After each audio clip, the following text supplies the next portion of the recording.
Sebagai seorang bangsawan, R.A. Kartini berhak memperoleh pendidikan. Ayahnya kemudian menyekolahkan Kartini di ELS, Professe Lagere School. Di sekolah tersebut, Kartini belajar bahasa Belanda. Namun, pada masa itu, anak perempuan harus tinggal di rumah untuk dipingit. Alhasil, Kartini hanya bersekolah hingga usia 12 tahun. Disinilah sejarah perjuangan R.A. Kartini bermula. Selama tinggal di rumah, Kartini belajar sendiri dan mulai menulis surat-surat kepada teman korespondensinya yang kebanyakan berasal dari Belanda. Salah satu teman yang mendukung Kartini adalah Rosa Abendanon. Dari Abendanon, Kartini mulai sering membaca buku-buku dan koran Eropa yang menyulut api baru di dalam hati Kartini, yaitu tentang kemajuan berpikir perempuan Eropa. Kemudian, timbul keinginan Kartini untuk memajukan perempuan pribumi yang saat itu berada pada status sosial yang amat rendah. R.A. Kartini banyak membaca surat kabar atau majalah-majalah kebudayaan Eropa yang menjadi langganannya yang berbahasa Belanda. Bahkan di usianya yang ke-20, Kartini banyak membaca buku-buku karya Louis Couperus yang berjudul De Stilkracht, karya Van Eeden, Augusta de Wit. Ketertarikannya dalam membaca, setelah itu membuat dia mempunyai pengetahuan yang lumayan luas soal ilmu pengetahuan serta kebudayaan. Perhatiannya tidak cuma sekedar soal emansipasi perempuan, namun pula permasalahan sosial universal.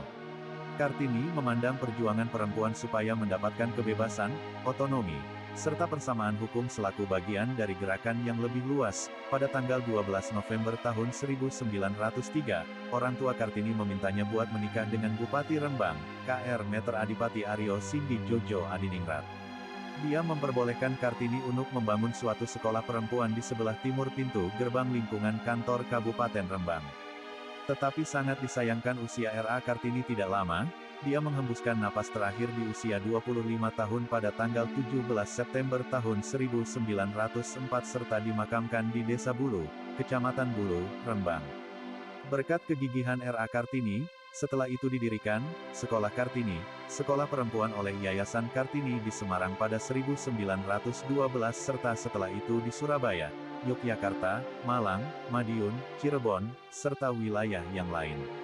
Yayasan Kartini ini didirikan oleh keluarga Van Deventer, seseorang tokoh politik etis. Nama lengkap R.A. Kartini adalah Raden Ajeng Kartini Jojo Adiningrat. Ia lahir pada tanggal 21 April tahun 1879 di Jepara, Jawa Tengah. Ia lahir dari keluarga bangsawan dan ayahnya adalah Raden Mas Adipati Aryo Sosroningrat. Ayahnya adalah anak dari Aryo Condronegoro IV, seorang bangsawan yang merupakan Bupati Jepara. Nama ibunya adalah M.A. Nasirah, bukan dari darah bangsawan, melainkan dari masyarakat biasa. M.A. Nasirah adalah anak dari seorang kiai atau ustadz Jepara Telukawur. Garis keturunan keluarga Kartini dari garis keturunan ayahnya adalah keturunan Sri Lanka Sultan Hamengkubuwono VI. Awalnya, ayah Kartini adalah Wedana dari Mayon, sekarang asisten bupati. Namun karena hukum kolonial Belanda pada saat itu mewajibkan bupati juga harus menikah dengan bangsawan, akhirnya ayah Kartini menikah dengan seorang wanita bernama Raden Ajeng Wuryan, yang merupakan keturunan Raja Madura. Setelah menikah, ayah Kartini diangkat menjadi Bupati Jepara menggantikan ayah R.A. Wuryan, yaitu Titrowikromo.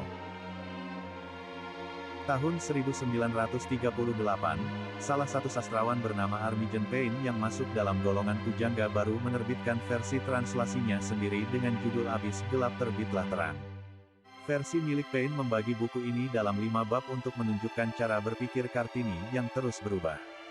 Beberapa translasi dalam bahasa lain juga mulai muncul, dan semua ini dilakukan agar tidak ada yang melupakan sejarah perjuangan R.A. Kartini semasa hidupnya.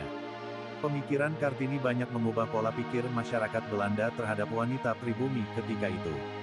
Tulisan-tulisannya juga menjadi inspirasi bagi para tokoh-tokoh Indonesia kala itu seperti W.R. Supratman yang kemudian membuat lagu yang berjudul Ibu Kita Kartini. Presiden Soekarno sendiri kala itu mengeluarkan instruksi berupa Keputusan Presiden Republik Indonesia Nomor 108 Tahun 1964, pada tanggal 2 Mei tahun 1964, yang berisi penetapan Kartini sebagai pahlawan kemerdekaan nasional. Soekarno juga menetapkan hari lahir Kartini, tanggal 21 April diperingati sebagai Hari Kartini sampai sekarang.